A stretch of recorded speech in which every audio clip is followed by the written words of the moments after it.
All right, first and foremost, rest in peace to Pope Francis. Now, that being said, I love the internet. I'm sure you guys have heard by now that JD Vance was one of the final people to meet with Pope Francis before he passed away in the middle of the night. And the internet was brutal about it. I mean, JD Vance immediately tweeted out, "I just learned of the passing of Pope Francis. My heart goes out to the millions of Christians all over the world who loved him. I was happy to see him yesterday, though he was obviously very ill, but I'll always remember him for the below homily he gave in the very early days of COVID. It was really quite beautiful." And if you scroll down, the top replies, Dean Withers, "What did you do, bro? Rocket Archive. Poor guy died of cringe after meeting you." Someone said, "It's your fault. You sneaky poisonous snake who slithered in with a smirk and a handshake so toxic it should have come with a hazmat warning." That got 4,500 likes. Someone said, "What did you do?" Someone said, "Can you meet with Putin next, please?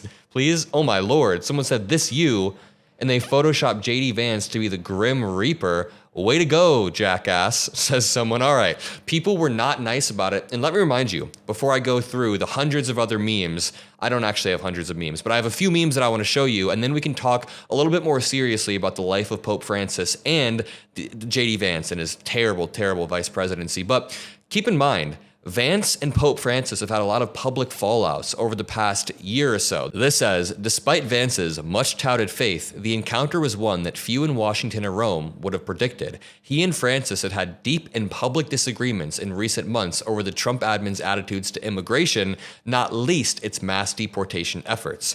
In a letter to Catholic bishops in the U.S. in February, the leader of the world's 1.4 billion Roman Catholics described the mass deportation as a, quote, major crisis that was damaging the, quote, dignity of many men and women. So the public fallouts continued, and then they meet in person. Listen up, liberals.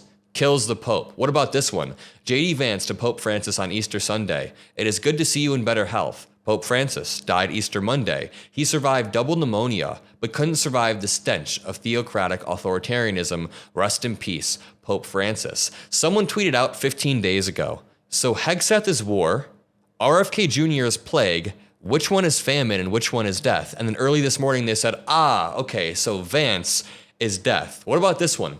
Guys, JD Vance did not kill the Pope, and it's stupid and immature to imply he did. The Pope killed himself after meeting JD Vance. Oh God, I'm sorry, that one was too far. Next, someone says, "The Pope meets with Vance, immediately dies of cringe." Really quickly, if you're enjoying the JD Vance memes, make sure you drop a like. Keep in mind, these are anti-JD Vance memes, not anti-Pope memes. From everything that I've seen about Pope Francis, he seemed like an empathetic, solid human being. JD Vance is the one who is a weird authoritarian. I mean, look at this photo. Let's take a quick break to look at this photo of Pope Francis. Before he was Pope Francis, he was a cardinal in Argentina. I mean, look at this dude. It's interesting seeing a younger version of him before he was actually him. A lot of aura in this photo. He looks pretty badass, no? This one says, meeting Vance and then deciding to go to the one place Vance could never reach. And really quickly, it has been a stressful few months, so I've been trying to unwind in healthy ways. I've been working out, I've been trying to play sports, but I've also been taking a lot of Via. I've been using their THC-free gummies and drops for months now, and it helps me stay focused and relaxed when I need to lock in or just wind down for the day and finally shut off. It's crazy how dialed in their formulas are, and with 420 right around the corner, their spring 420 sale is like Black Friday for your brain and for your energy. You can get up to 35% off site-wide, 50% off bundles, and a free gift when you use my code BLUEHEART at the link in the description around 420. Now let me remind you, everything that Via produces is lab tested, organic, healthy. It ships discreetly to your door. You don't need a card. It's not sketchy. It's legit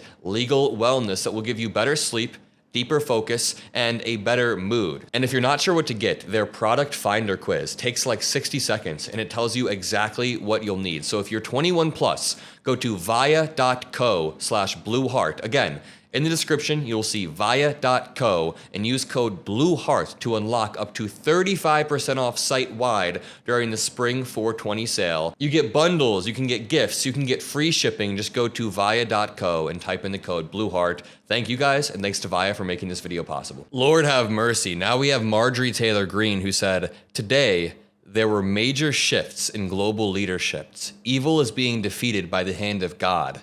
Now, Republicans have been saying that people on the left are insensitive for making jokes about JD Vance, not even making jokes about Pope Francis. We all said rest in peace. We understand how tragic it is, but making jokes about how much of a piece of shit JD Vance is gets Marjorie Taylor Greene triggered. But correct me if I'm wrong, is she not genuinely saying that Pope Francis was evil and that him dying means that God is defeating him? Like God intentionally tried to, like, he had double pneumonia. If God wanted to take him out, he could have done it a few months ago and had an amazing amount of plausible deniability. There were major shifts in global leadership today. Marjorie Taylor Greene, I'm just going to say it, is celebrating Pope Francis's death because he came out and said maybe we shouldn't be mean to gay people.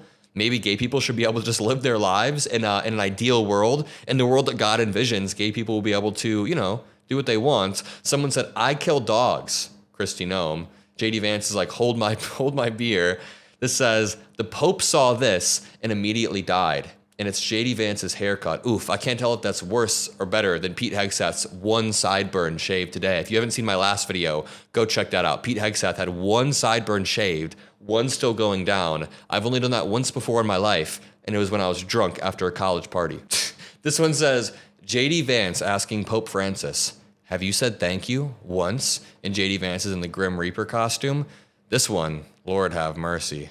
There are hundreds, there are thousands of jokes, JD Vance. And look, obviously JD Vance didn't literally kill the Pope, but let's be honest, when you're the last person to see the Holy Father alive and you walk out looking like, I don't even know, obviously that's not real, walk out looking like an absolute clown, people are gonna make jokes, and they have. But even beneath the memes, I think there's a little bit of deeper irony here. JD Vance constantly wraps himself in the language of Christianity and tradition and moral authority, yet he's working with Donald Trump, who makes a mockery of those same values every single day. And so does JD Vance. JD Vance, for the person that's supposed to love thy neighbor, really felt comfortable demeaning Zelensky in front of the world, while Zelensky's people, the Ukrainian people, were being killed. Children are being bombed, homes are being taken over, and JD Vance's quote-unquote Christian ass is saying that it doesn't matter. You need to say thank you. JD Vance is also pushing this culture war garbage that Pope Francis rejected. I mean, he also rejected it because of his age, but any single time Pope Francis did get pulled into some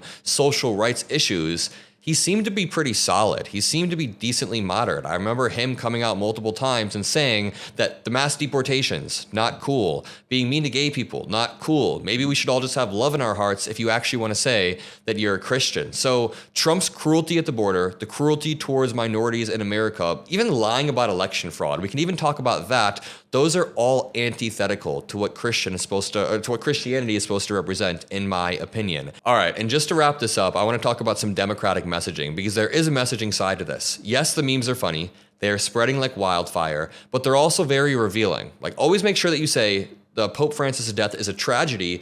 But on the other hand, when the guy who supposedly is like the next best spokesperson for your movement, when the vice president becomes a walking punchline, maybe it's time to ask what your movement actually stands for. And honestly, the Democratic Party is getting a little bit of a punchback. We're making funny jokes about Pete Hegseth. We're making funny jokes about JD Vance and the Pope. And yes, it's a little bit edgy, but we can be edgy. It's fine to be edgy as long as we're punching up and not making fun of minorities, which is what JD Vance and Republicans do. So I'm going to leave it at that. The messaging part of this, I think, is pretty interesting. If Democrats continue to make memes about how JD Vance is a weird, slimy, theocratic loser and how Donald Trump is a dumb clown idiot, which these are all true in my opinion, then that is how we slowly consolidate power. Yes, there is a place for deep policy discussion as well, but right now, memes seem to be pretty powerful. Let me know what you guys think. I'm genuinely curious. Leave some comments, drop some blue hearts, drop a like. I'll see you all in the next one, and peace out.